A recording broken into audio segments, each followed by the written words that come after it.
Hi, this is Michael Buffer, and welcome to the BoxHard Podcast. Hello, everyone. This is Mikey Garcia. Yo, it's your boy, the odd guy himself, Malik King Scott. Hi, I'm Charlie Edwards. This is Fast Eddie Chambers, and you're listening to the BoxHard Podcast with my main man, Joey Coastman. Hello everybody and welcome to episode 165 of the BoxHard Podcast. I am your host, Mr. Joey Coastman. I'm joined by the ever elusive, the very hard to find, the very mysterious man himself, Mr. Ayaz Sumra. Ayaz, how you doing? I'm good, Joey. Yourself? Very good, my friend, very good. There's quite a bit to go over, so let's start with the reviewing straight away here. We're going to start at the Royal Theatre in Ireland. We've got here Gary Spike O'Sullivan, friend of the show. He moved to win number 29. He's got 3 losses. It was a points win, actually, over 8 rounds against Gabor Gorbix, a man that's been to Britain once or twice before. His record now 26-14. I really expected Spike O'Sullivan to put him away because I think this guy here, he got knocked out in 5 rounds, if I'm not mistaken, by Anthony Fowler earlier on this year, and he also got stopped by I think it was a Senior Byfield, if I'm not mistaken. So really expected Spike to take him out, but he didn't. Moving out now to Belgium. One fight to mention over here, Delphine Persoon, 42-1 her record now. She successfully defended her WBC World Female Lightweight title, a TKO in the 10th and final round against Judy Wagufi, who now has a record of 16-9 with 4 draws. We do want to see the Delphine Persoon and Katie Taylor unification clash there.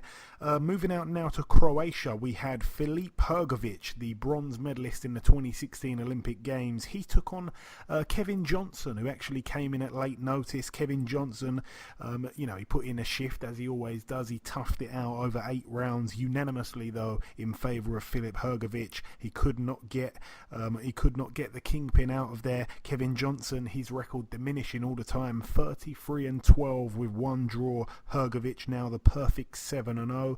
Moving out now though to the Sheffield Arena, we've got here pretty quickly. We have over here Kez Ashfaq. He moved to 4-0, a TKO in the 5th round of a scheduled 6 against Jay Carney, who's now 5-4 with 2 draws. Ashfaq looked pretty good doing that. Terry Harper, she moved to 5-0, a TKO in the 2nd round against Farish Mashauri, who's now 6-2. Terry Harper being trained and I think even managed by Steffi Ball. A very good relationship it seems that the pair have, so all the very best to those guys, or girls I should say, before someone jumps down my throat who's a bit too PC. Kid Galahad moved to 26-0, a points win over 8 rounds against Brian Marina, who is now 10-5 with 1 draw. It was pretty much a keep busy fight there for Kid Galahad. He always seems to wind up on Kell Brook's undercards. He's done it time and time again now. But that guy there, Marina, I mean, I actually expected him to probably stop Marina. I mean, Marina had only been stopped once. It was by Gamal Yafai, but he's pretty tough. I mean, he fought Reece Bellotti earlier on this year. I expected Kid Galahad to probably get him out of there, but he did shut him out over 8 rounds, so another win there, like I say, for Galahad. Anthony Fowler, he moved to 9-0, a KO in the very first round against a guy here called Jose Paz, who's now 23-8 with 1 draw. Now, the note about this fight, obviously, is that this guy here, Paz, he took on the WBO Super Welterweight World Champion, Jaime Munguia. He took him on earlier on this year in February, and he actually got knocked out in 3 rounds by Munguia, and Anthony Fowler's done it in 1 round, so a little bit of a statement there, to be completely honest. I know a lot of people aren't a fan of the machine, but I don't really think he's doing anything wrong. I think he's doing all the right things, and it's a step up there for him, and he's completely come through it. There's big fights for him down the line with the likes of Ted Cheeseman, 1 or 2 other names as well. I forgot the guy who he's being linked with. Who are they trying to get him to fight again, Ayaz? They're really linking him with him. His name's just missed me for the moment. What's that guy's name again? I've literally forgot myself. The guy that Anthony Fowler's being... sorry, listeners, but it's all off the top of my head. That's the thing, and I'm not going to sit here and waste anyone's time and go check it. But yeah, he was supposed to take on one guy. Was it Anthony? No, not Anthony Fitzgerald. This is Anthony Fitzgerald. No, because his name's Anthony Fowler, innit? So I'm mixing the two names up. But it's Scott Fitzgerald. That's who it is. I think Anthony Fitzgerald was a boxer that maybe took on Spike O'Sullivan once upon a time. See, it's so interlinked. We mentioned him earlier on in the show, Spike. But anyway, it is what it is. Moving up the bill once again, John O'Carroll took on Guillaume Frenoir, who had a record of 46-1. Obviously, John O'Carroll 16-0. We had Jono on the show a couple weeks ago. I really, really hoped he'd win the fight. It ended up being a split draw over 12 rounds, a very, very close fight. Could have really gone either way. I think most people kind of believing that the Frenchman probably just about did enough to win. So I think a lot of people believe that Carroll was pretty lucky to escape without a loss on his record there. The thing about Jono, I mean, it's just a bit of a shame for him because I think he was building a lot of momentum. This is a draw. I mean, in his head, he'll probably think he's won, but he'll know it was a very close fight. He told me that he was going to knock this guy out. I think that was probably a bit of a stretch, but it's a little bit of a setback. I mean, it's not really going to get in the way of his potential chance of fighting Tevin Farmer, which is what he wants. But the thing is, it's a little bit of a setback. It's a little bit of a kind of, a bit of a hit to his momentum. I don't expect him to beat Tevin Farmer. I think no one would expect that of him. That would be incredible if he did. But yeah, I mean, all the very best to him. It's just a shame he didn't get the win here. A rematch could happen, but yeah, the French guy Frenoir, he was really, really upset with the decision. He was literally moaning to everyone, even Eddie Hearn, to his credit. In the post-fight interview, he actually said he gave it to Frenoir.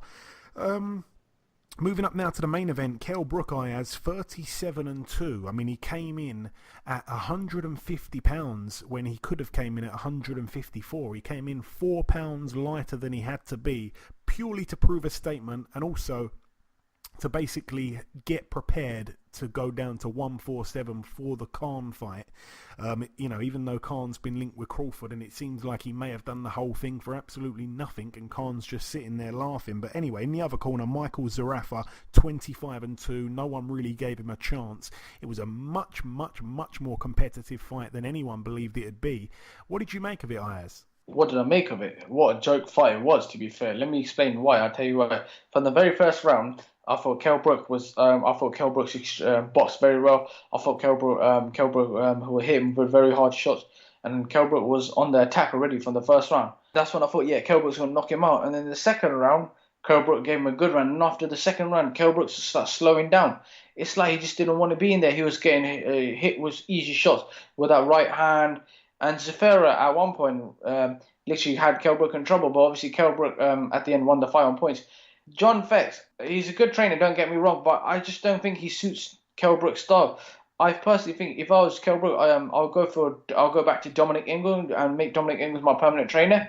Obviously, now that Kell Brook's mandatory for Jarrett Hurd, is he going to wait around for that Khan fight?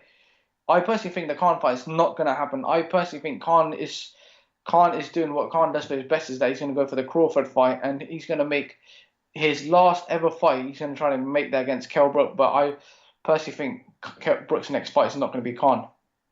But I'll tell you one thing: the fight against Zafera was not a good performance. Kell Brook said that it's a newborn Brook, but to me, he had a flat 9. I wasn't really impressed. I even found the fight very boring. I agree 100%, Ayaz. I mean, not to have a little dig at Eddie Hearn, but I remember Eddie Hearn said that he's kind of backtracked a little bit now when he's been pressed on the actual statement, but the statement, and I am paraphrasing, was something along the lines of the Fury Wilder fight wasn't that great of a fight. He has since kind of changed his words, but he said that and it kind of cursed the Brook fight because we all thought Brook was going to smash the guy in a few rounds. But anyway, my perspective of the fight, you mentioned there, Ayaz, he had a great first round, Brook. He could not miss with a jab. The straight shots were going straight through the guard of Zarafa. He had a very leaky defense. I think he even had a bloodied nose in that first round. Even his face, I mean, he took a bit of a battering, and Brook just looked leagues above the guy. It was a beatdown in that first round. I think he wobbled the guy once or twice also, and straight away it really confirmed what we thought was going to happen. We thought, yeah, it's going to end in a couple rounds here.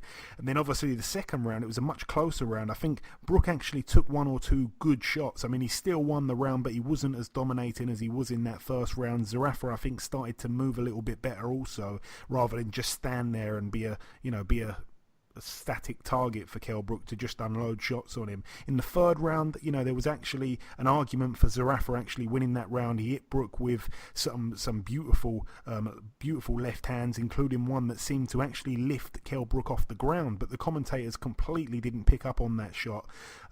Kell did start getting off with a few combinations here and there, but a good round for me for Zerafa. It was a very competitive round, like I say. In the fourth round, once again, a Brook round. It wasn't no walk in the park. Zerafa hit Brook flush with a lovely right-hand counter. It was the best punch of the round for me. I don't know if Brook was over-eager or something, but he just didn't seem his usual self after 4 rounds. Now, in the fifth round, Brook had a good round in that fifth. He started to cut the ring off properly, and he was hunting Zerafa down. There was not too many serious shots landed, but I was very surprised that the fight had even gone to 5 rounds. Brook seemed like he was getting a little bit frustrated at that point. In the 6th round, another round that Brook won, but it was alarming to see how inaccurate his shots were. I've always said that Brook is such an accurate puncher. He's so precise with his attacks, and for some reason it just wasn't there. At one point, Zerafa's head movement caused Brook to miss all 3 punches in a 3-punch combination. I mean, when does that ever happen to Kell Brook? He didn't look like a top 10 fighter, even in his weight class.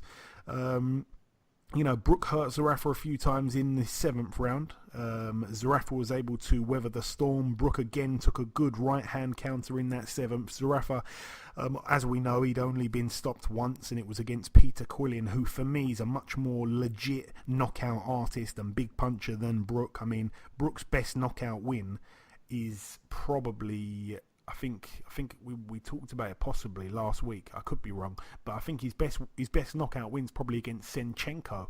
I mean, Senchenko's no excellent fighter. I mean, some people, I think, get a little bit carried away with Brook, and I think we've all been guilty of it. It's not necessarily that he's a bad fighter. I think he's excellent. But the level of competition he's had, it's been very underwhelming. I mean, it's not been as bad as Deontay Wilder, but Brook and Deontay have had a similar amount of fights. And to be honest, the competition in both their resumes to get to like 40 fights has been pretty poor, if we're being honest. They always talk about Brook having all this power, but like I say, not a great name on his record that he's actually knocked out. All of the big names that he's been in with, he's beat them on points or he's lost to. But it's the way he deals with some of these lower level fighters that makes you think, wow, he really is special. And that's exactly the same with Deontay Wilder. Some of the people he's fought, he's obliterated them. And even though they're rubbish and they're no match for him, the way he's done it, you think, no, this guy's got more to offer. And of course, he became the WBC Heavyweight World Champion. Whether you like it or not, that's a fact that we had to accept. And obviously, Brook has proved once or twice before that he is a world level fighter. It just didn't seem to be on this night here. And like I say, that punch power, a lot of people thought that he was going to completely knock this guy out in a couple rounds, and I was one of those. But like I say, when you sit back and look at Quillin, for me, is a legit puncher. But anyway, back onto the fight. The 8th round, I'd never seen Kell Brook get hit so often. I want to say that he didn't respect the guy's power, but as the fight went on, he still wasn't able to dominate any rounds since that very first round, which he dominated big. The 8th round was another close round. The 9th round, Brook actually got nailed with some big shots, and he looked super vulnerable on the ropes. Very worrying signs for Brook. Zerafa certainly won that round, and I felt that he deserved massive credit. I mean, after the first round, like I say, I thought the knockout was going to be coming easily, and he completely got outgunned in that first round, and I couldn't believe he'd made it to the 10th round. And here we are in the 10th round now. It was a very good round for Brook, but it was an exciting and competitive round. It was too competitive. I really couldn't believe once again that Zerafa hung in there. In the 11th round, it was a very boring round. It was more of the same. It wasn't impressive. This actually felt a little bit damaging for a future calm fight. I feel like Kell Brook's stock almost dropped a little bit.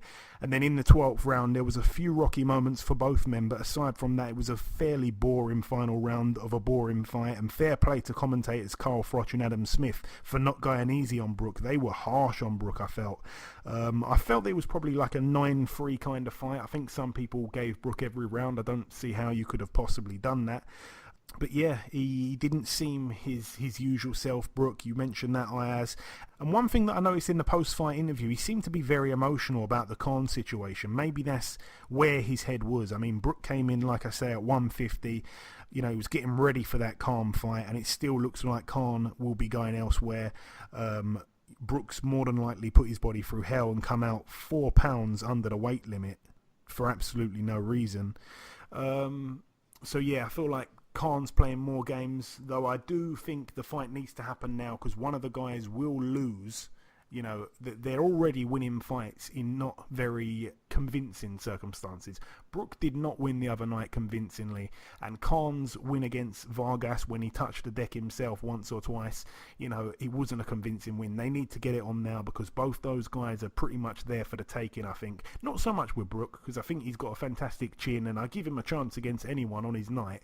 But Amir Khan, I mean, he cannot afford to lose again, and I understand he thinks that the Brook fight's always going to be there, and to some level he's kind of right with that because it has always been there, but it is coming down to the final few fights, I think, for both guys here, so it needs to happen now. We put a poll out on Twitter straight after the fight saying who would win, like based on that performance there from Kell Brook, who would you favour if they fight next year? It was something along those lines, and most people went with Khan. It was big. Where would you side with that, Ayaz? I think 72% believed that Khan would beat Kell Brook, and 28% believed that Brook would beat Khan after that performance there. Very lacklustre. If Kell Brook went back with Dominic Ingle, I see Kell Brook winning that fight. But if it's just John Fakes, I'm going with the Khan win on points. Okay, fair enough. I know that you do believe a lot about the man in the corner, Ayaz. Moving out now, though, to the StubHub Center in Carson, California, we saw Cecilia Breakhouse move to 35-0, a successful outing for her. Once again, she remains with a perfect record, 35-0, unbelievable. She defended her IBF, IBO, WBA, WBC and WBO female welterweight titles against Alexandra Lopez. It was a 10-round unanimous decision, 10 2-minute rounds. Also on the undercard, we had Clarissa Shields, friend of the show. She moved to 8-0. She defended her IBF, WBA and WBC female middleweight titles. I don't think the lady she boxed was a world champion. I don't think it was a unification. I think it would have been a bit bigger news. So I get completely lost in how many belts Clarissa's had or has at the moment. It's all very confusing. She keeps going between two weight classes. She's got belts at both. She's had unifications at both. It's very confusing. Her opponent, by the way, Femke Herman, she lost the fight. Her record now 9-2. It was a 10-round unanimous decision for Clarissa Shields. Also on that bill, we should mention Juan Francisco Estrada picked up win number 38. It was a retirement after 7 rounds for Victor Mendez. So Mendez lost the fight. He retired on his store after 7. He didn't want to come out for round 8. And Estrada, like I say, 38-3 now. Moving out now to the Fantasy Springs Casino in Indio, California, USA. One fight to mention over here. Friend of the show, Hector Tanahara, 15-0. He got in there with Robert Manzanares, who had a record of 36-2. It went to the distance. It was a 10-round contest. Unanimously, Hector Tanahara got the decision. So that is amazing for him. Like I say, a prospect that got dropped against, I think it was, I don't want to say a journeyman, but I remember he got dropped along the way. And that was a little bit like, ooh, what's he really going to be like? Is he as good as what they think he is? He's with Golden Boy. We had him on the show, and he got in here against a guy who, in the guy's last fight, fought to a majority decision loss against a guy that just went the distance, I believe, with Jorge Linares. So it's a bit confusing, but a great win there for Tanahara. A mammoth step up in class. He's only 21 years of age now. I think he was on the show when he was 19, so all the very best to him. Very good young fighter. Moving out now to the Bowie State University in Maryland, USA. Over here, there's a few fights to mention. There really is. We have, let's start with Keith Hunter, the younger brother of Michael Hunter, he moved to 9-0, a first round knockout for him against Siddharth Varma. So a good win there for Keith Hunter, the welterweight, by the way.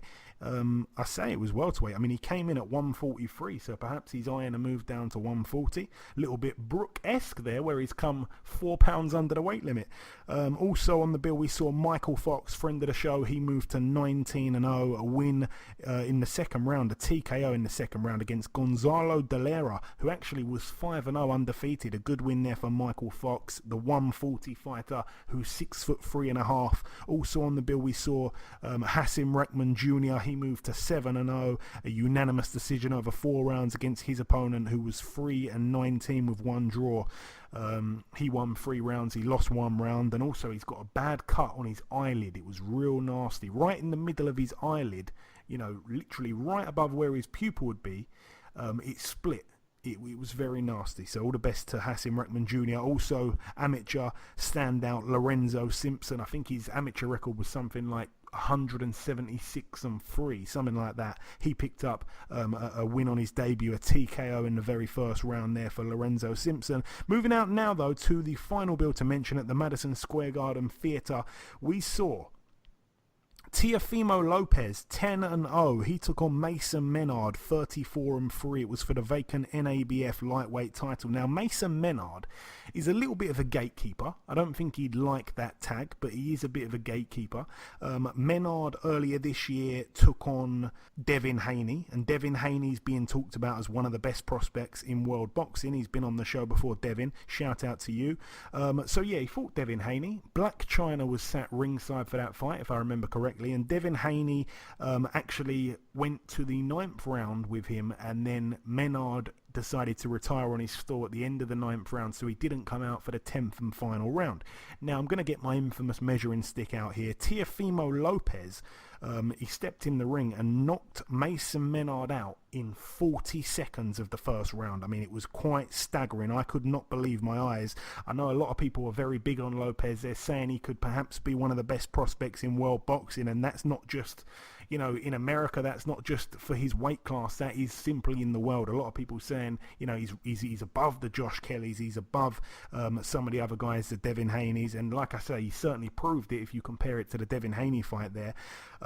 It was devastating. I mean, the knockout was brutal, it was scary, it was an overhand right, it was the perfect shot, it was devastating, like I say, and you know, Menard's been in there with Beltran, a world level fighter, and he got knocked out. I believe it was in 7 rounds. Like I say, Devin Haney needed 9, and yeah, Lopez completely wipes him out there. I think this guy's future is absolutely limitless, and certainly one to watch. I think this guy is a top prospect.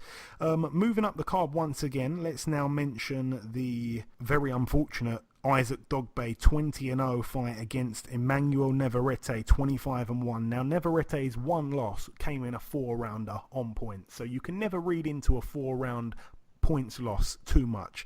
Like I say, Dogbe was defending his world title. He was on the show last week. He was very, very confident. It ended up being a unanimous decision over 12 rounds in favour of Emmanuel Navarrete, so Dogbe lost his title. I'm going to start with the first round here. I mean, Dogbo came out firing. He's a very quick starter. I think we know that. Sometimes a bit too quick. He was pushing Navarrete back in the start of the round, but Navarrete was pushing him back towards the end of the round. In the second round, it was an interesting second round, actually. Dogbe took too many shots clean. He was visibly hurt at least once in the round. The defense of Dogbe looked a bit flawed. There was a headbutt early in the round in which Navarrete got cut pretty bad on the hairline, but it only seemed to spur him on, actually. I mean, he certainly won the round. Dogbe was struggling trying to get past the reach and the windmill-like arms of Navarrete. Now, the third round was a very close round. One I felt Navarrete was winning, but Isaac did some good things in the last 30 seconds that I think made it a drawn round. I actually gave it a 10-10. Dogbe was struggling with the size once again. We learned a lot about Dogbe in the Magdaleno fight, and we know that he can come on strong late and keep the pressure on his opponent. It was at that point pretty interesting to see what the next couple rounds would bring us, to see if Navarrete could keep up with the pace and not tire himself, because it was a big step up for him. In the fourth round, Navarrete was moving a lot. He was using his feet. Dogbay was doing the right thing. He was going to the body of the man in an attempt to try and slow him down. In the fourth round, I felt that Dogbay won that round for me. But yeah, Navarrete at that point was certainly asking a few questions of Dogbay. It was a very unpredictable type fight. I didn't expect it to go the way it go. Again, I thought Dogbay was going to come out and blitz him in a few rounds. I think Dogbay actually thought the same. He's come out since then. He certainly overlooked the guy. In the fifth round, Dogbay was lunging a lot. I mean, the commentators picked up on it. He was overreaching from way out of range. He was missing wildly, and Dogbay actually got beat up a little bit in that fifth round, which was horrible to see. Dogbay looked like he was unravelling a little bit.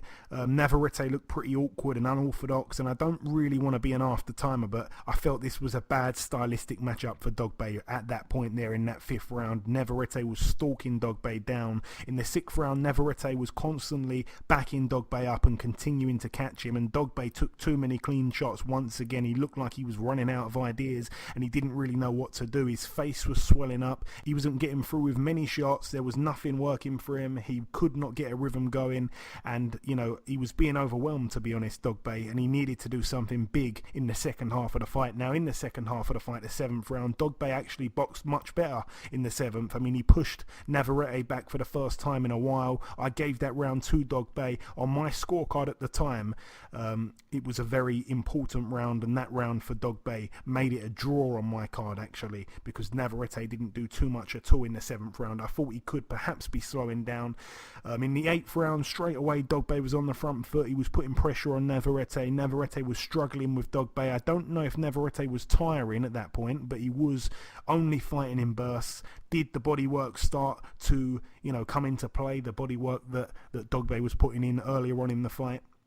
I wasn't too sure. Going into the ninth round, down went Navarrete, but the referee called it a punch in the back of the head, so it was ruled no knockdown. I thought Navarrete was a little bit fortunate because it seemed like on the replay it was quite a close shot, whether it was kind of behind the ear or behind the head.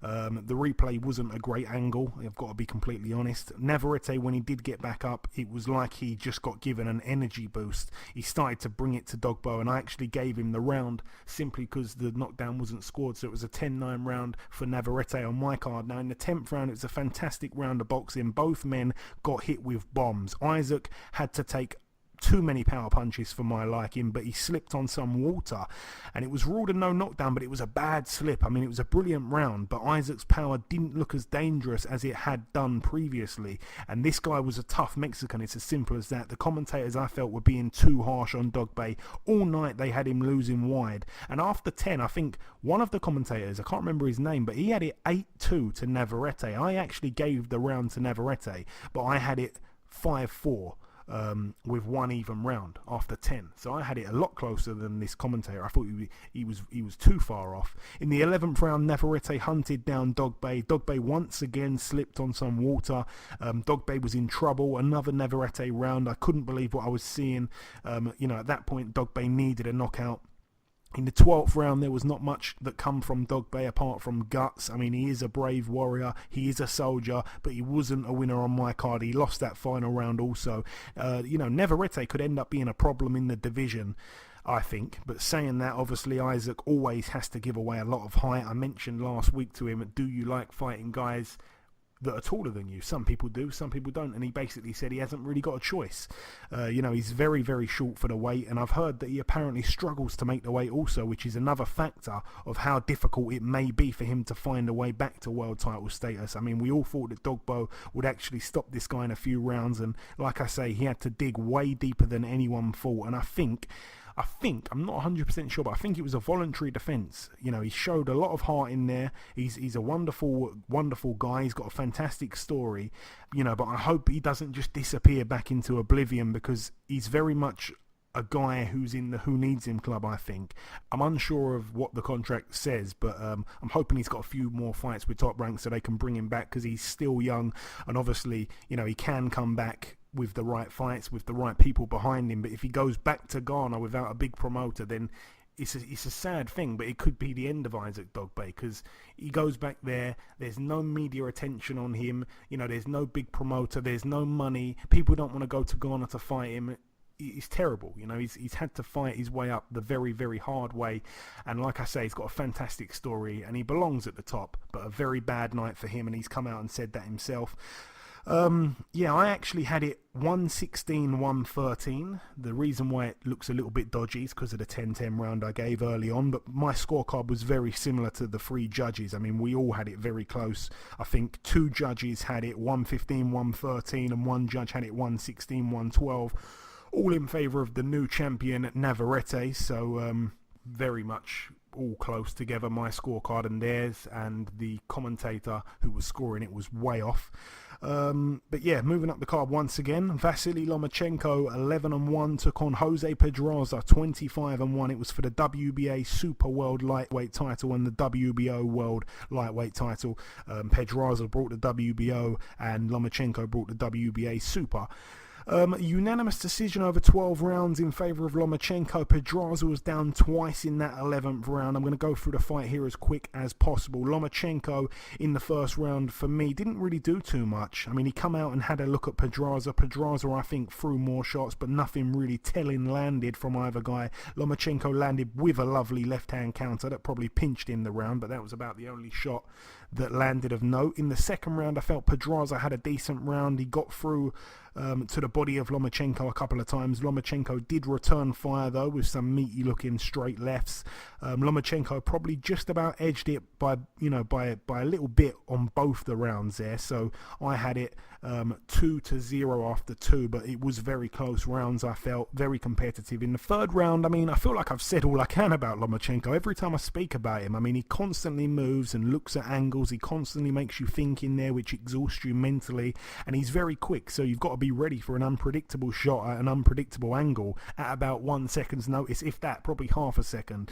But yeah, once again, I felt that he stole the round literally by one punch, but to be honest, in that third round, I think there was an argument for a Pedraza round. A lot of people did give that one to him. In the fourth round, Pedraza came out in the southpaw stance, and it worked for him. I mean, I actually gave him that round. He was patient, he was active, he set a good tempo, he was accurate, he made Lomachenko think, and he looked very good in that southpaw stance. It was the clearest round of the fight for me. I think he won very obviously.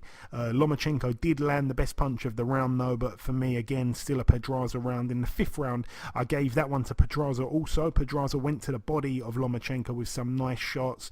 You know, he'd been matching Lomachenko punch for punch really for all 5 rounds, so credit to Pedraza right up to that point. Lomachenko did finish the round strongly, but again, it wasn't enough for me. And I told you last week, Ayaz, I said that Pedraza's got a difficult style, and I said it wouldn't be a walk in the park for Lomachenko. I said it would be a lot closer than people felt. You disagreed, but I was right pretty much. I mean, in the 6th round, Lomachenko, I felt, won that round. It was a round of a few switches in momentum. Lomachenko landed the more eye-catching shots. So for me, in the 7th round, Lomachenko came out with purpose, but it was a round of two halves. I mean, Pedraza returned with his own attacks. Both men were evading shots really well. There was urgency though in Lomachenko's work because a lot of people did have it very close. The commentary team had it 4-3 after 7 rounds. I think it was in favour of Pedraza. I wasn't really scoring it strictly, but I felt that Loma was probably winning the fight at that point. In the 8th round, it was another great round. I definitely felt that Lomachenko won that round also, but Lomachenko did have a cut on his left eye. It was a very technical fight, you know, it was one for the boxing purists. And in the 9th round, it was another great round. When the 10-second clapper went for each round, by the way, Lomachenko would always try and finish strong. I felt that Lomachenko did win the 9th round though, but it was such a great effort from Pedraza. You know, he really deserves a lot of credit off the back of this, and I almost wanted him to win the fight due to being such a big underdog. I think it was like 20-1 on or something like that. But yeah, the 10th round, I actually gave that one to Pedraza. It was funny because he came out in orthodox in his natural stance, and then he started getting hit a bit too often, and then he switched it to southpaw again, and you know, obviously he had earlier success in the fight with that stance, and he completely turned the round around and he won the round. But yeah, very, very close fight after 10. And then, like I say, I think I had Lomachenko maybe 1 point up or maybe 2 points up going into the 11th, and that was where he really cemented the win for him. I mean, he hit Pedraza with about 30 unanswered punches. I think people are even saying maybe it was 42 shots. They've counted them. It sounds absolutely crazy. Pedraza did not hold at all. He stood there stupidly, he took all the shots, and then he ends up getting dropped, and he got back up. He was very, very hurt, and then he got dropped again with a body shot. It was a massive, massive round, a massive 10-7 round for Lomachenko, which for me, surely, like I say, cemented his win on the scorecards. It was such a shame for Pedraza. I was absolutely gutted for him. I would have really liked to seen what the scores would have been up to that point, like the official scores. I'm going to try and hunt them down, actually. I want to see what the official scores were going into the 11th round, so after 10. If anyone does know, let us know on Twitter at BoxHard Podcast. But the final round, the 12th round, Lomachenko was hunting Pedraza down. Pedraza still opted to not hold. He was moving around the ring for most of the round and trying to not get involved too much. But it was a much better fight than most people expected. So all the credit goes to Pedraza. I actually said on last week's show that Lomachenko, this is a thing that people don't know. I actually said on last week's show that Lomachenko definitely wouldn't stop Pedraza quicker than Gervonta Davis did. And I edited it out of the show because I thought it was pretty disrespectful how I said it, like it was completely impossible. And I kind of thought to myself, really and truly, Lomachenko's arguably the best pound-for-pound fighter in the world. So how can I say that he just can't do that as confidently as what I said it? But I really believed it. But I thought, you know what? I want to take that out of there. But I kind of wish that I left it in now because I thought that was going to be the case all along. I thought it was going to be quite a competitive fight, and it was. And, the size, I think, played a part as well. Pedraza being the physically bigger man. But, yeah, Lomachenko got the job done, and a massive 11th round just really to stamp his authority and to make sure that no one really had it close. So I think on the scorecards at the end, it was a lot wider. I think some of them, or one of them at least, was very wide. It was too wide, but I think it looked a lot wider after that 10-7 round. But yeah, that's really it for the reviewing. Just before we wrap up part one, there's two things to do. Firstly, there's some predictions that because we didn't do the prediction league last week, but the week before that we did do the predictions, but we forgot to add them onto the scores. I'm going to just do that here.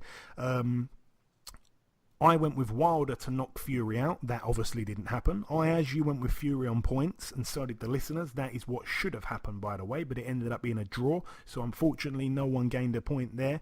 I went with Hurd to win by knockout against Jason Wellborn. So did you, Ayaz. So did the listeners. So we all gain a point there.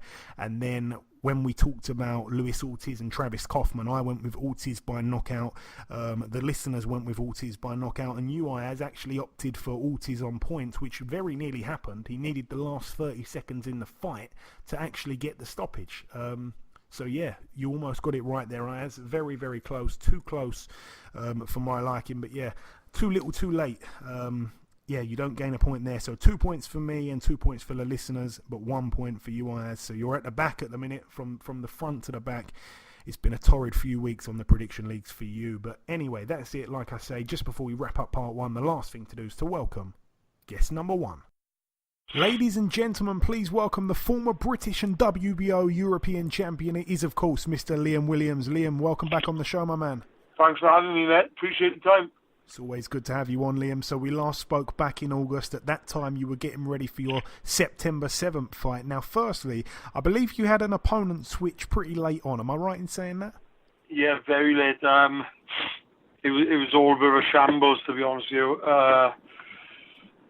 Yeah, it was just like pull-outs and then weight changes and stuff. I ended up fighting like, I don't even remember what I weighed in. I was like 12 stone-ish. 174, I think you were. God knows. Was it seriously 174, was I? Yeah. I don't remember. Obviously, I was a lot lighter than that the day before. And after all the, after all the commotion, I just thought, you know what, I'm just going to eat what I want, within reason, so I could fight for. I'm not going to watch my weight. I'm not going to watch my water or anything. So, there's a possibility I might not even fight at the end of the day. So I ended up blowing up quite a bit of weight, obviously. And then, like I say, in the fight, you ended up fighting Craig Nicholson. Now, in the second round, you both fall through the top rope, and the ropes give in and snap. I mean, it was bizarre. I mean, for those that haven't seen it, Liam, describe what happened. It was crazy. I can't explain to you what happened, mate. As you said, it was just madness. Like from the build up to the fight, to everything about it really was just a disaster. And I was just glad to get it over with. Now, the action had to be paused for 4.5 minutes in that second round, and when the action resumed, because, you know, the ropes were so badly busted, when they fixed it, when the action resumed, like I say, in that same round, which was a very long round, of course, you was able to put your man away with a lovely, lovely left hook to the body. A good win for you, Liam, and obviously the first one under the Ingle banner. Yeah, it was lucky, really, that I did hit him and stop him when I did, because I don't know if anybody noticed, but when he went down, when the fight got called off, the ropes fell back down again. So if we were still fighting at that time, there's a very good possibility that the fight would have been called off and like a no contest or whatever. Boy, oh boy. Well, thank God that didn't happen.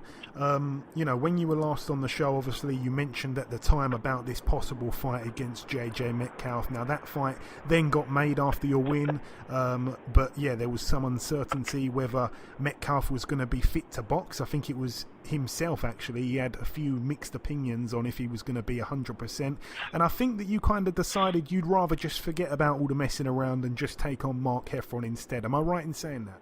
Yeah, definitely.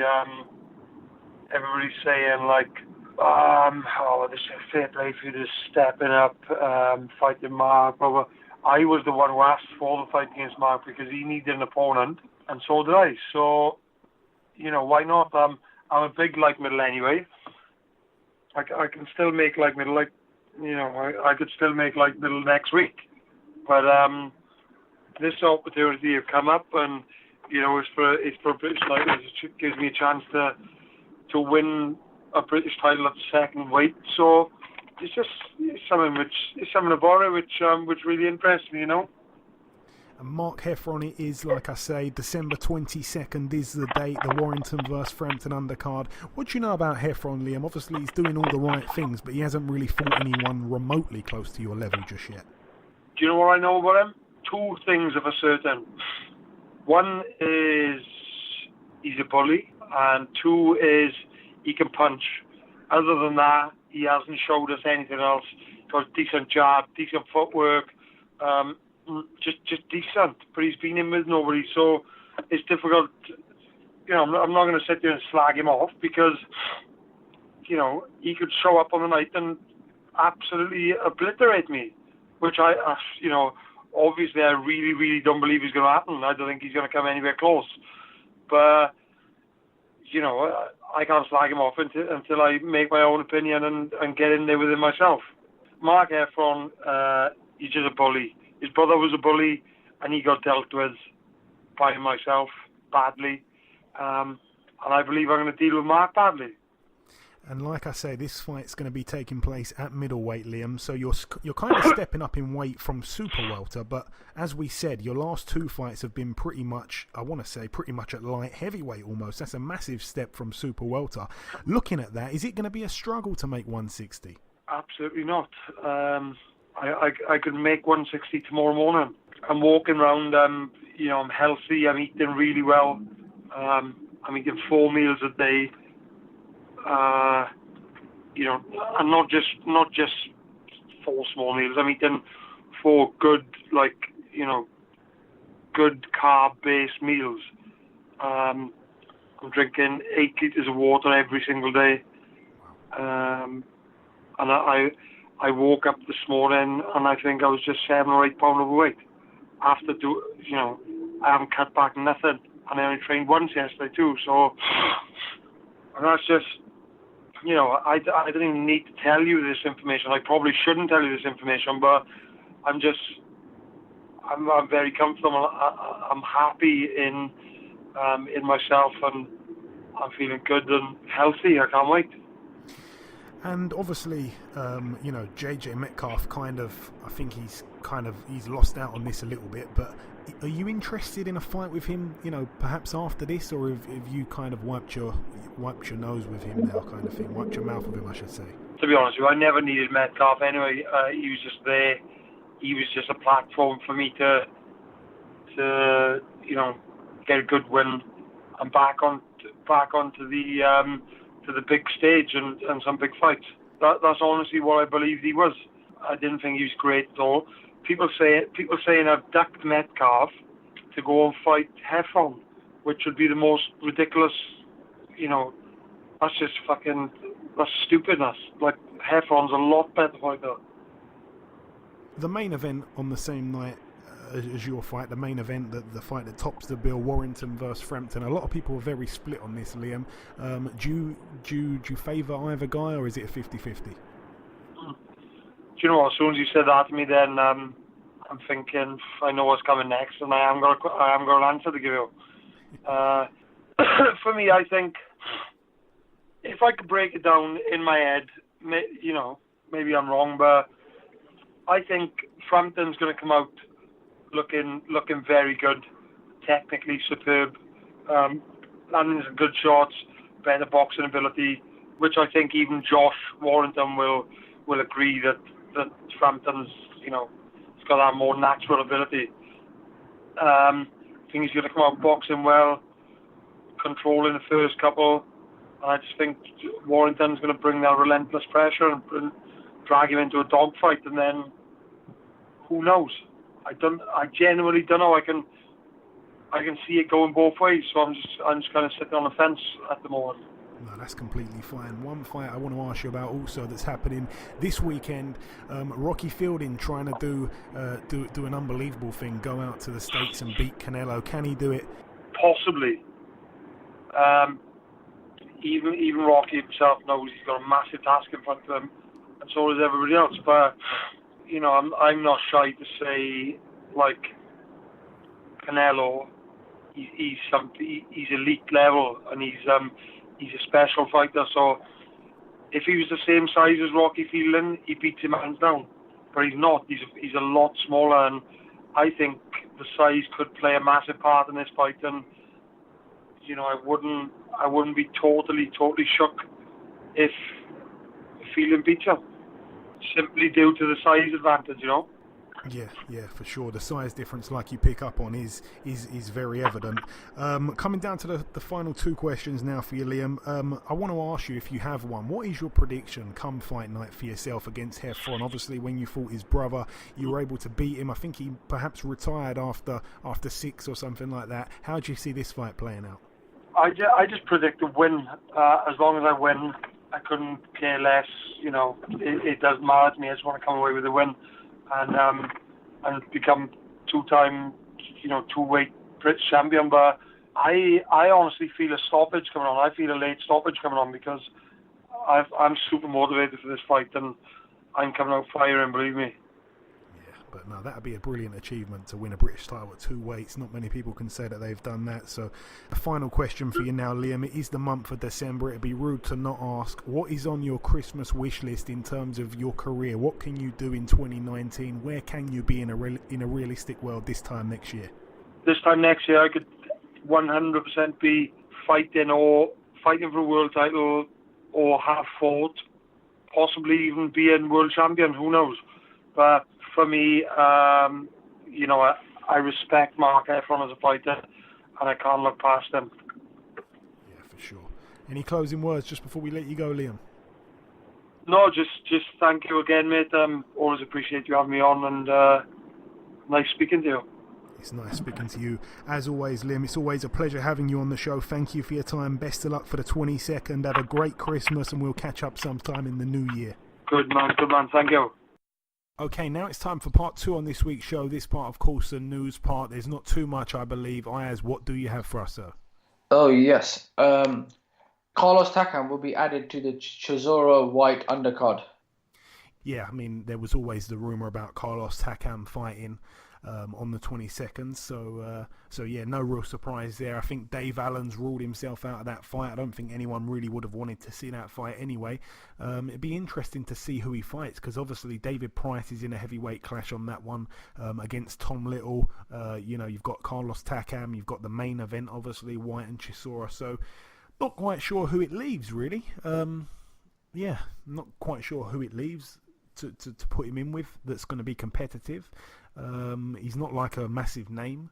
I don't think he speaks much English. I could be wrong. He likes to do a lot of his Twitter tweets in English. But it's a bit of a weird one, really. It's a bit of a weird one. Final big news is that ITV have announced an exclusive 3-year deal with Al Heyman's PBC to broadcast a minimum of 15 cards per year from both the UK and the US. Yeah, crazy news. I mean, this took everyone by surprise. Al Heyman obviously doing a deal with ITV. It looked like ITV were pretty much done in boxing. I mean, they were here for the World Boxing Super Series first time round. Then the second time round they weren't interested in it, and now Al Heyman's made them change their minds. So very interesting. We're still kind of yet to find out the full details of what's going to be going on and what kind of fights are going to be shown and when the deal starts. I want to look more into it because I haven't really had time to, but that'd be brilliant. I mean, imagine. I mean, it's going to be weird. I mean, like 4 in the morning they're going to be showing boxing, or 2 in the morning they're going to be showing boxing from America on ITV. I wouldn't imagine it's going to be ITV1, but like ITV4. I mean, wow, brilliant stuff. I love brilliant boxing on terrestrial TV. I mean, Al Heyman did it out in the States, and now he's doing it in the UK. I mean, he's treating us. He's brought us a present right now, just before Christmas. All the very best to Al Heyman. Thanks to Al Heyman. We like to thank him on this show. And that's it for the news. Okay, thank you very much, Ayaz. Right, let's move over now to the preview part of the show in Corpus Christi, Texas, USA. This one's going to be shown on Box Nation as well as ESPN Plus. I believe this one's tomorrow night, if I'm not mistaken, so look out for that one. We have on this bill Jamel Herring, friend of the show, 18-2, his record.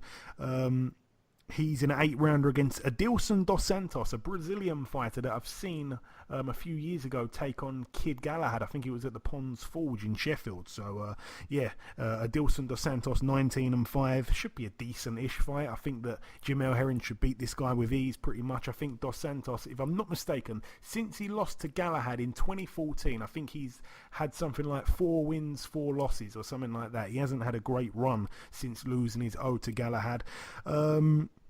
We've also got Michaela Meyer on the bill, her record 8-0. She's in an 8-rounder against Calista Silgado, who's 17-10 with 3 draws. We've got Arnold Barboza Jr., 19-0. He's in a 10-rounder against Manuel Lopez, who's 14-2 with 1 draw. We've got Joshua Greer Jr., who's 18-1 with 1 draw.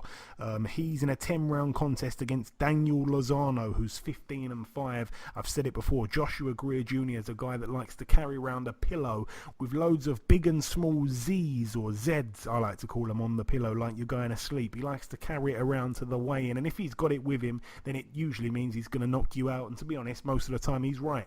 I think he's got a few of these pillows. I actually want to get one of those pillows for my own bed, but anyway, good luck to Joshua Greer. One that we hopefully get on the show at some point in the near future. Also, the main event here for the WBO World Super Middleweight title, Gilberto Ramirez, 38-0. He's got one of the longest undefeated streaks in world boxing. He takes on Jesse Hart, 25-1 from Philadelphia. Obviously, the pair met in the past. I think it may have been, if it wasn't earlier this year, then it was certainly sometime, I think, in the second half of last year. Obviously a 12-round contest, but yeah, a rematch. I mean, the first fight was pretty close-ish. Even though Jesse Hart got dropped, he got up, and it was very competitive, but Gilberto Ramirez managed to win on points. Very interestingly, the listeners have actually gone with Gilberto Ramirez to get the knockout this time. I am very surprised by that, if I'm being honest. I want Jesse Hart to win. He's been on the show before. He's a bit crazy. He said he wants to win that belt at super middleweight. Then he wants to one day end up at heavyweight and fight Anthony Joshua. He is a bit loopy. Ayaz, how do you see that one going, Gilberto Ramirez and Jesse Hart? I'm going to go with Gilberto Ramirez by knockout. Gilberto Ramirez by knockout. So you're siding with the listeners. Maybe I'm the crazy one. I'm going to go Ramirez on points. I would love to be wrong. I think Jesse Hart, since the loss to Ramirez, has done really well. I think he's put together 3 stoppages in a row, and he can punch himself. So I'm not quite sure he's going to stop Ramirez. I don't think Ramirez has shown any vulnerabilities in his chin or anything, but I think he could possibly outpoint him. But yeah, all the very best to Jesse Hart. Moving out now to the Sport Hall in Hamburg, Germany. We've got Karo Murat, 32-3 with 1 draw. He tops the bill against Sven Forling, who's 14-1. That one's for the IBO World Light Heavyweight title. Also on the bill, we've got Jürgen Bremer. He's looking for win number 50. His record 49-3. He takes on Pablo Nieves, who's 33-16 with 1 draw. Very much an easy way to pick up your 50th win, it would appear. Also on the undercard, there's a good heavyweight scrap between Christian Hammer, former opponent of Tyson Fury, former opponent of David Price. He knocked Price out. He got off the canvas to do so as well. He's not a bad fighter, Hammer. His record 23-5. He takes on a undefeated heavyweight prospect called Michael Wallish, who's actually 19-0, so that one could be quite spicy there in Hamburg. Moving out now to the Horncastle Arena in Christchurch, New Zealand, we've got to mention here the former WBO heavyweight world champion Joseph Parker, 24-2, very much a friend of the show, got a lot of time for Joseph, nice guy. He takes on Alexander Flores, who's 17-1 with 1 draw. His 1 loss came to Charles Martin by knockout. He's not really fought brilliant opposition since then, but Joseph Parker, I'm expecting to get the win here and pretty easily. Also on the undercard, we've got Junior Farr, 15-0. He takes on Rogelio Rossi, who's 20-6 with 1 draw. That one's for the interim WBO Oriental heavyweight title. If I'm not mistaken, I think Junior Farr got a win over Joseph Parker in the amateurs, I believe. But anyway, Joseph Parker against Alexander Flores Ayaz. Flores' only loss came to Charles Martin. How do you see the fight playing out? For me, it's Parker by knockout. The listeners agree with that. Do you believe Parker knocks him out or beats him on points? Yes, I believe Parker will knock him out, but I believe Parker will knock him out. Yeah, I think you'd have to be crazy to go against that. Also, we have at the O2 Academy in Bournemouth, Dorset, United Kingdom, a couple fights to mention over here. The return of Joe Pigford, a fighter that I think's a pretty good fighter, to be honest. I remember watching his fight against Aaron Morgan. It was a brilliant shootout. He seems like he's really slowed down since then. I don't think he's boxed since then. I think he may have had 1 or 2 at max, but that was a long time ago, it feels now. So yeah, Joe Pigford's fighting in a 6-rounder. His opponent yet to be announced, and topping the bill, Chris Billam-Smith, 7-0. His opponent yet to be announced. That's supposed to be a 6-rounder. Moving out now to the Brentwood Centre in Brentwood, Essex, United Kingdom. Last time Frank Warren put on a show here, there was a humongous riot, and yeah, it was very distasteful when Corcoran and Johnny Garton were fighting. There was even worse fights going on in the crowd. And that fight in the ring, by the way, was absolutely brutal as well. But this bill here, a very good card actually. It's another card what's too good for this show, for this venue, I should say. So yeah, certainly get down to that if you can. We've got Hamza Shiraz, 5-0. He's in a 6-rounder against Sam Umidi, who's 6-18 with 3 draws. Ryan Garner, 7-0. He takes on Jose Aguilar, who's 16-53 with 4 draws. Willie Hutchinson, 6-0, takes on Josh Miller, 3-0. That's a 6-rounder there. All the very best to Willie Hutchinson, a friend of the show. We've got Harvey Horn, 3-0. He takes on Christian Narvaez, who's 15-12 with 4 draws. Bradley Skeet, 28-2. He's in a contest against another kind of guy, really. I don't want to be disrespectful, but a guy that we expect him to beat. I forgot the guy's name now, but it's been 2 kind of back-to-back fights where, you know, he's supposed to beat these guys pretty easy. I'd rather see him in with Frankie Gavin just because we know the guy and there's a little bit of history there, but it is what it is. Sonny Edwards, 9-0, looking for win number 10. He puts his WBO European Super-Flyweight title on the line against Junior Granados, who's 16-5 with 1 draw. Granados, you may remember the name. He took on Jamie Conlon. I think it was about 2 years ago now. He actually dropped Conlon once or twice during the fight, I think, with body shots. So yeah, tough Mexican fighter, Granados. How do you see that one playing out, Ayaz? The listeners are going with Granados to knock Edwards out, which I think would be a little bit surprising, but they're full of surprises at the moment, the listeners, with their predictions. I'm going to go with Sonny Edwards to win by points decision. I think Sonny Edwards is slick, and I think he's going to win by points. Yeah, I agree. I think Sonny Edwards is so hard to hit. I don't see him getting knocked out by this guy who's not really the biggest of punchers, despite dropping Conlon. So yeah, I go with Edwards on points also, but once again, the listeners have got Granados by knockout. Moving out now to York Hall, Bethnal Green. We've got a couple fights to mention over here. John Joe Nevin 10-0. He's in an 8-rounder against Renato Kahina, who's 14-55 with 5 draws. This guy's been to the UK so many times, Kahina. I mean, Jesus, I've seen him in with everyone. Also on that undercard, we should mention Nick Webb, 13-1. That one loss came to Dave Allen. He takes on Kamil Sokolowski. That's a tough fight, by the way. That's a 6-round contest there. They both fought on the same bill a few months ago, I think in September, for an El Siesta show. Kamil Sokolowski pulled off an upset win. And Nick Webb, on his birthday, he beat the Welshman that also fought Joshua and Eddie Chambers, and his name slipped me. What's that Welsh guy's name? Forget about it. But anyway, he knocked out the Welsh guy on his birthday. So they both shared a bill, and now they're both sharing a ring together. Moving out now to the MSG, Madison Square Garden, New York, USA. This is the final bill to mention, Ayaz. We've got Eddie Hearn promoting this one. Matchroom USA also. It's a bit of a co-promotion with Canelo's Golden Boy Promotions, or I should say Golden Boy Promotions Canelo. It's going to be shown on DAZN. It's going to be shown on Sky Sports. It's a great card, if I'm being honest. It really is from top to bottom. I really like it. Virgil Ortiz Jr. 11-0. He's in a 10-rounder. His opponent yet to be announced. Every fight on the bill is 10 or 12 rounds, so it's going to be a long night of boxing for those that are there. And sadly, I think for those at home that are going to be watching it on Sky Sports, there probably won't be too much. We're going to probably see maybe 2 or 3 fights. I doubt we're going to see 4, but really I'd like to see them all because I think there's a few good fights. Maybe DAZN, I think they probably see the whole thing. Anyway, Ryan Garcia, we know the guy is very popular amongst the ladies. His record 16-0. He's in a 10-rounder here. His opponent yet to be announced, but he's just linked up with the same trainer as Canelo. He's with the Reynosos now, so that could be very interesting for him. Also on the bill, we've got Yves Ulysse Jr., 16-1. He really impressed me when he beat Cletus Seldin. I think that one was last year now, but anyway, he's a very good fighter. 16-1, very controversial loss, that one loss. He's in a 10-rounder against Maximiliano Becerra, who is 16-2 with 2 draws. Former world champion Saddam Ali, 26-2, takes on former world champion Mauricio Herrera, 24-7. Herrera's had so many bad decisions go against him. Very unlucky fighter. He's a friend of the show as well. He was on one of our very first shows ever, actually, Mauricio Herrera. Also on the bill, Katie Taylor defends her IBF and WBA female lightweight titles against Eva Wallstrom, who's 22-0 with 1 draw. Katie Taylor, like I say, 11-0. I don't think Wallstrom's actually had too much notice, so I'm expecting Katie Taylor to blow her out. David Lemieux, 40-4. Fresh off his win back in September over Spike O'Sullivan. Very fresh off his win. It got done in the first round. He takes on Torino Johnson, who is 20-2.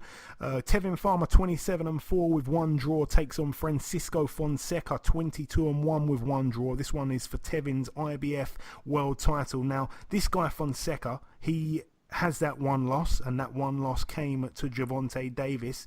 Unless I'm mistaken, I think it was actually on the Floyd Mayweather and Conor McGregor undercard, if I'm not mistaken. But anyway, he lost to Gervonta Davis. He got knocked out in the 8th round.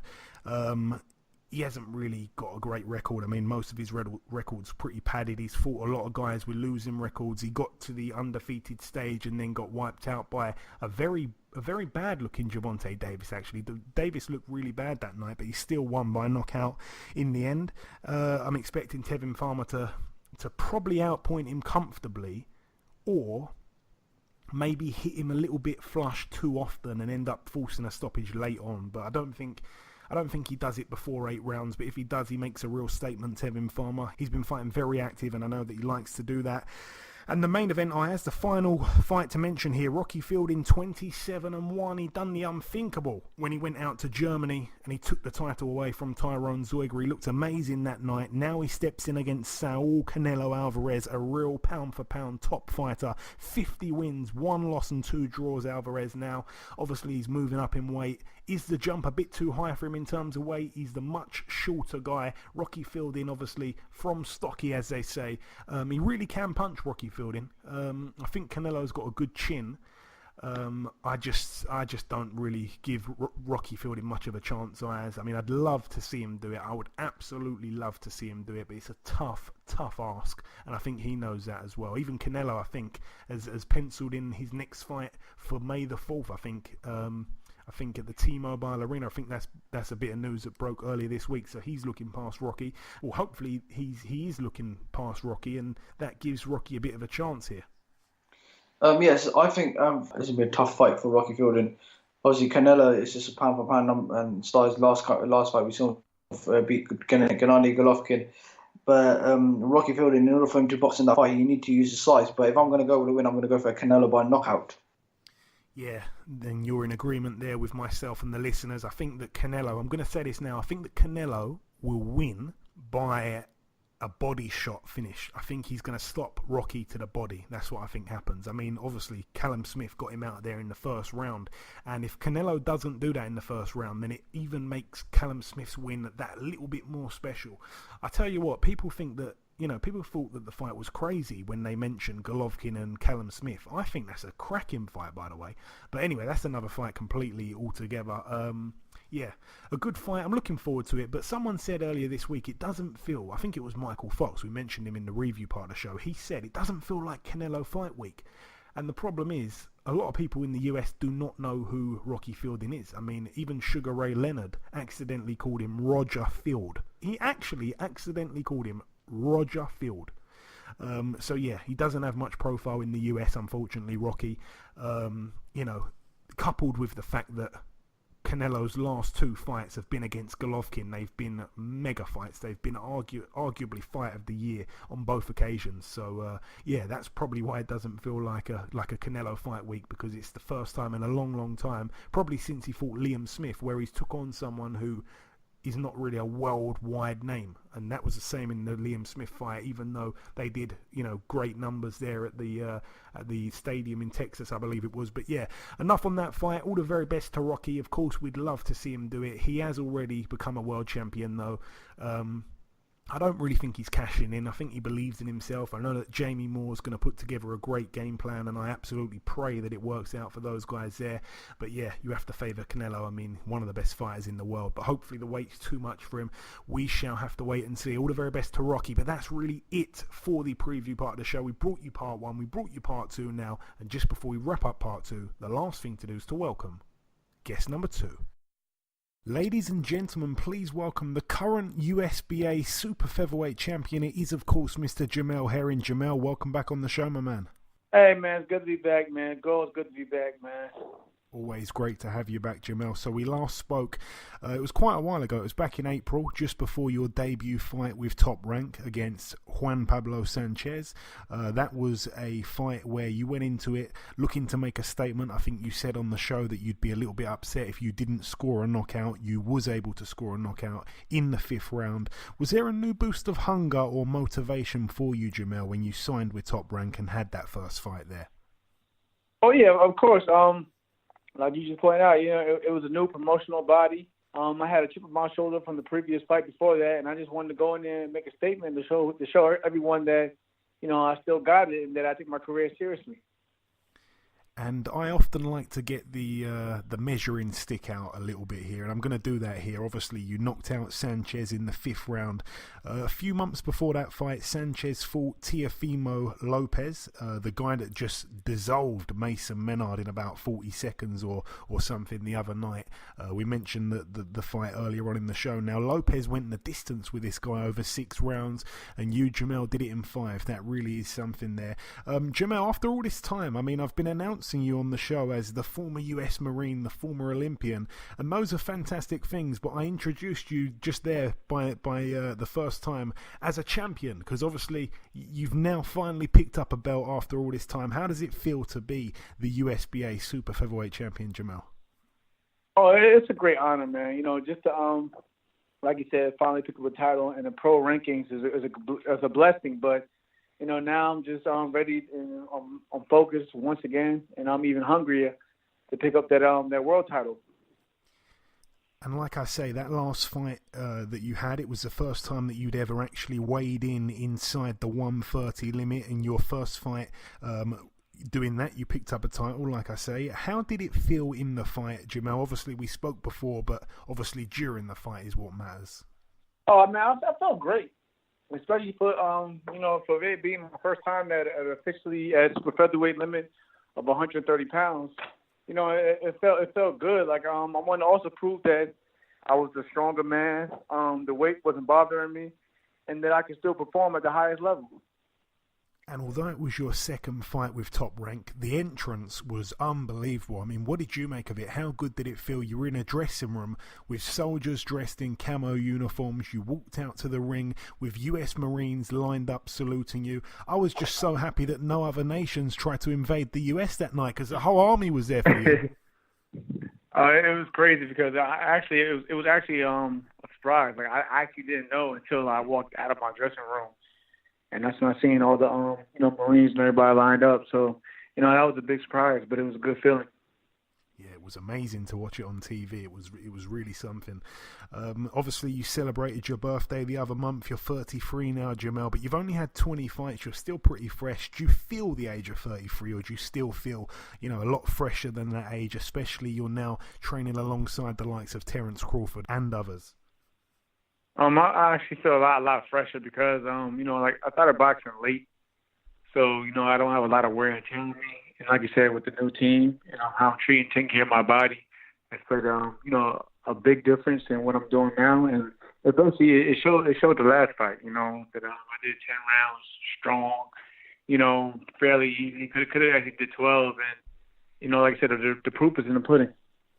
You'll be taking on Adeilson Dos Santos, a Brazilian boxer who I remember fought Kid Galahad some years back. What do you know about this guy, Jamel? Not only did he fight Kid Galahad, he also fought Nick Collins in June. Yes. Just past June. So, he also fought, I think, JJ Metcalf as well, a couple of years back now, too. But, like I said, I only seen, clips of the Magdaleno fight, and I actually watched the fight with Collins.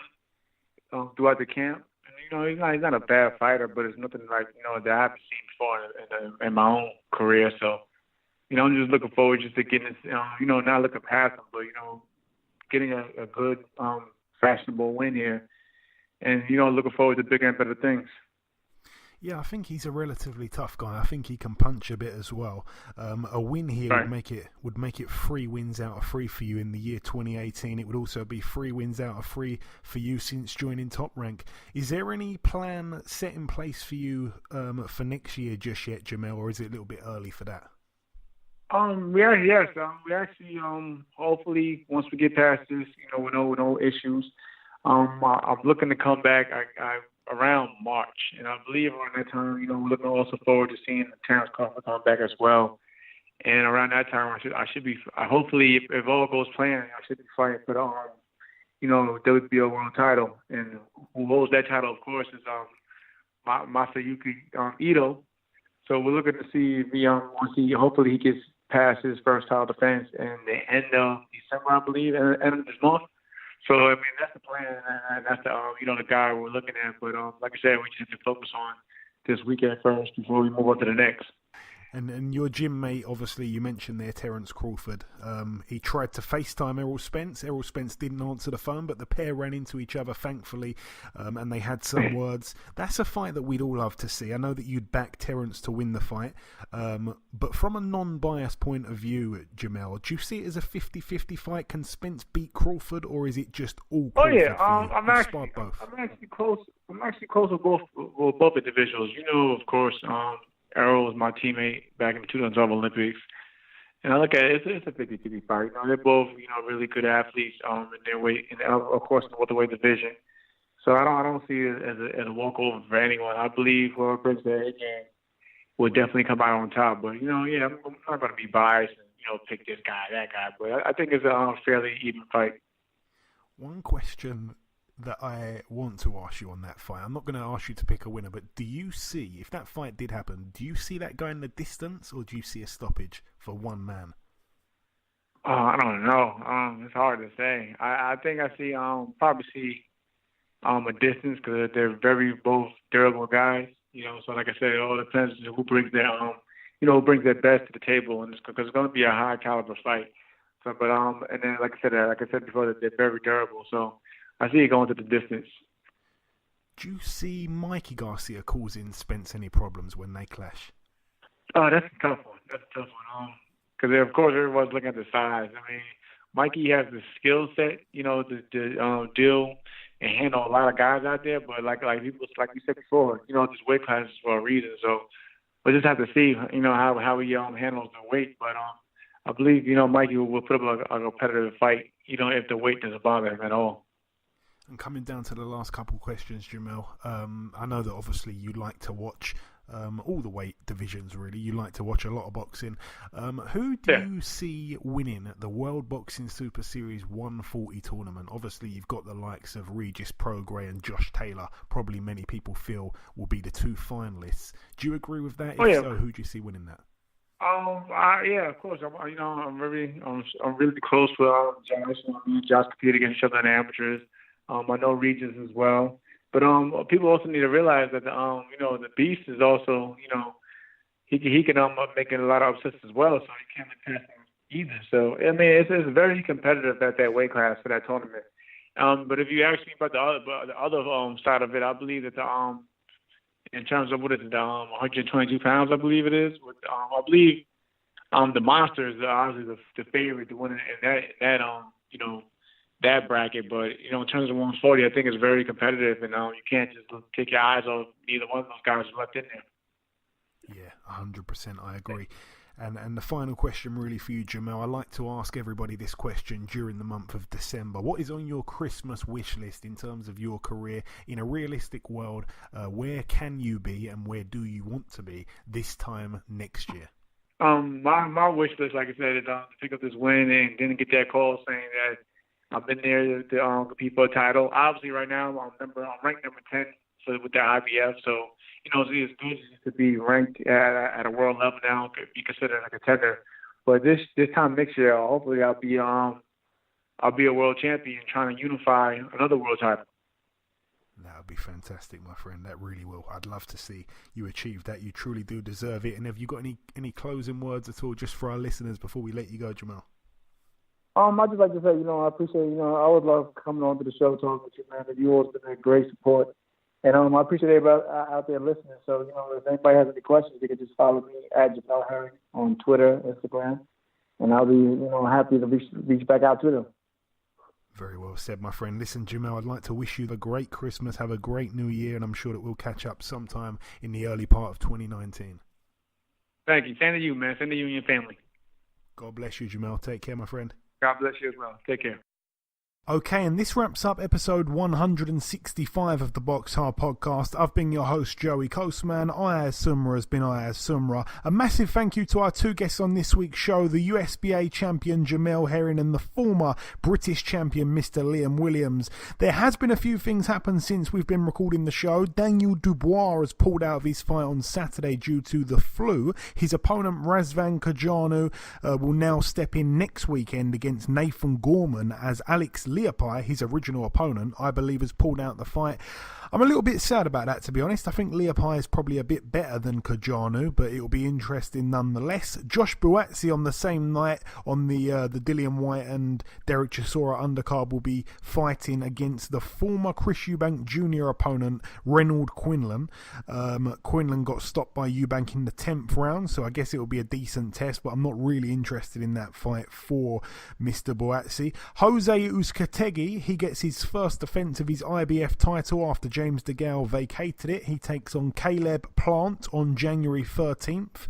On January 11th, Devin Haney returns to the ring against unbeaten Zolisani Ndongani. I could be saying that completely wrong, but he's 25-0 with 13 knockouts. He's a South African fighter.